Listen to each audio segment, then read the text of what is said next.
India எனும் சிந்தனை எந்த இடத்தில் மாறிப்போனது, ஏன் இப்போது இந்தியா என்கிற சிந்தனையை மக்கள் மத்தியில் கொண்டு போய் சேர்க்க வேண்டும் என்கிற மனநிலை இன்றைக்கு கடந்த 9 ஆண்டுகளாக ஒன்றியத்தில் இருக்கிற பாஜக அரசு இன்றைக்கு பல்வேறு விவாதங்களை உருவாக்கி இருக்கிறது.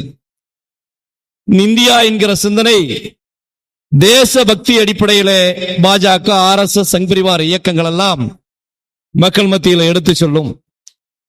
எப்பொழுதெல்லாம் தேர்தல் நடைபெறுகிறதோ அப்போதெல்லாம் புல்வாமா தாக்குதல் நடைபெறும். எப்போதெல்லாம் தேர்தல் அறிவிக்கிறார்களோ அப்பொழுதெல்லாம் பாகிஸ்தானிலிருந்து இந்தியாவிற்குள் எல்லை பயங்கரவாத தாக்குதல் நடைபெறும். அதற்கெல்லாம் காரணம் அருகில் இருக்கக்கூடிய இஸ்லாமிய நாடுகளும் அதில் இருக்கக்கூடிய தீவிரவாத குழுக்களும் என்ற பெயரில் இவர்களால் நமக்கு ஆபத்து. அந்த ஆபத்தை நாம் போக்குவதற்கு தேசபக்தியின் அடிப்படையில் நாம் அணிதிரள வேண்டும். எனவே சங் பரிவார் அமைப்புகளுக்கு வாக்களியுங்கள் என்று இயல்பாக கடந்த 7 ஆண்டுகளாக மீண்டும் மீண்டும் பேசி இந்த மக்களை ஏமாற்றுகிற வேலையை பாஜக சங் பரிவார் அமைப்பு செய்து கொண்டிருக்கிறது.